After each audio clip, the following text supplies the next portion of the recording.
जय श्री कृष्ण। भगवान ने जब विजय का शास्त्र बताना आरंभ किया तब भगवान समूह में किस प्रकार से विजय प्राप्त होती है इसके भी मंत्र बताते चले गए। और उसमें एक तो व्याख्या भगवान ने मेधावी की। मेधावी का मतलब होता है बुद्धिमान। जो विजयी बनने वाला व्यक्ति बुद्धिमान होना आवश्यक होता है। और बुद्धिमान की व्याख्या क्या है? भगवान कहते हैं न द्वेष्ट कुशलं कर्म कुशले नानुषज्जते त्यागी सत्व समाविष्टो मेधावी छिन्न संशय। असंशय वो व्यक्ति मेधावी होता है। कौन?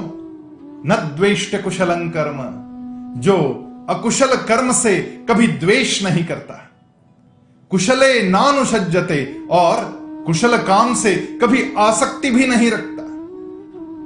हम लोगों के यहां आजकल एक प्रथा चल गई कि हम लोग व्हाइट कॉलर जॉब नाम से कुछ जॉब को पहचानने लग गए, जो टेबल पर बैठकर करना पड़ता है, जो ठंडी हवा में ऊपर पंखा चलता हो ऐसी अवस्था में करना पड़ता है।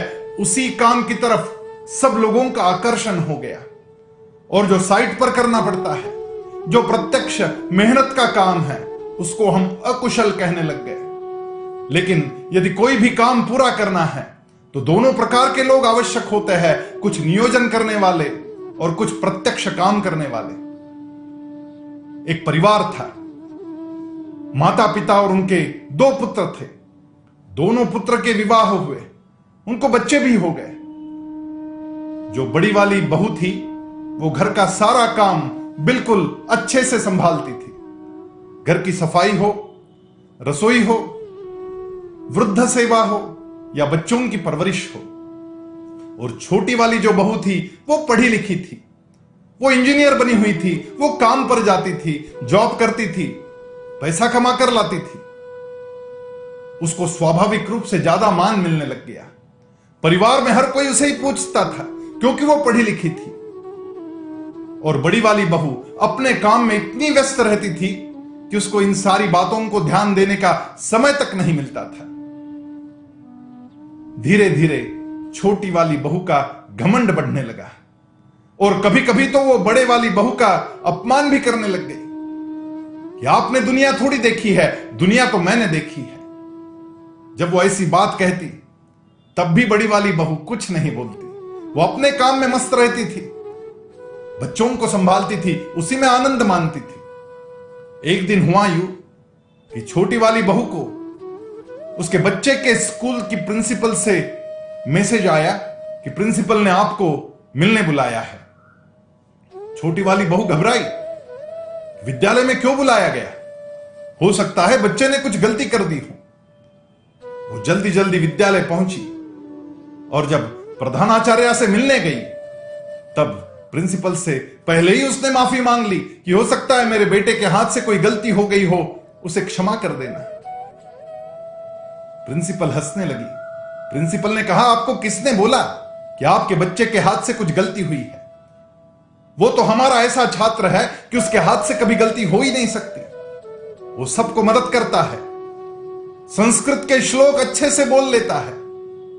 जब प्रार्थना का समय होता है तब हम उसी को आगे बुलाते हैं। कभी कहानी कहने को कहते, कभी सुविचार कहने को कहते।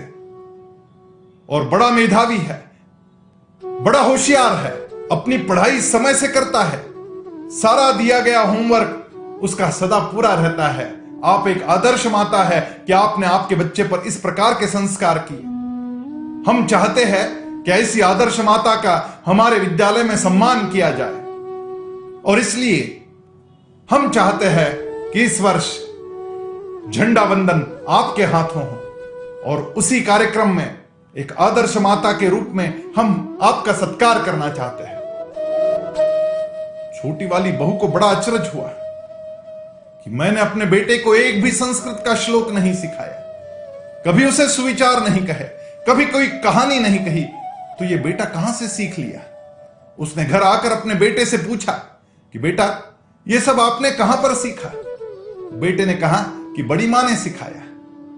रोज शाम को आप जब काम पर जाती है तो भगवान के सामने दीपक जलाकर बड़ी मां हमें अलग अलग श्लोक सुनाती है। अच्छी अच्छी कहानियां कहती है। छोटी वाली बहू को बड़ी ग्लानि हुई और उसने अपने जिठानी की माफी मांगते हुए कहा कि आप जो काम करती है वो तो श्रेष्ठतम काम है। इस वर्ष झंडा वंदन आदर्श माता के हाथों होने वाला है और यह अधिकार आपका है। आपको स्कूल में चलना होगा और आपके हाथों झंडा वंदन होगा और आदर्श माता का पुरस्कार भी आपको ही स्वीकारना पड़ेगा। बड़ी मां होने के नाते आपने बच्चों के ऊपर जो संस्कार किए हैं उसी के कारण यह सम्मान आज हमें प्राप्त हुआ है। कोई भी काम हल्का नहीं होता, उल्टा की गृहिणी का काम यह ज्यादा महत्वपूर्ण काम होता है और वो बड़ी वाली बहू ने किया था, इसलिए उसी का सम्मान हुआ, उसी के हाथों उस वर्ष झंडा वंदन हुआ।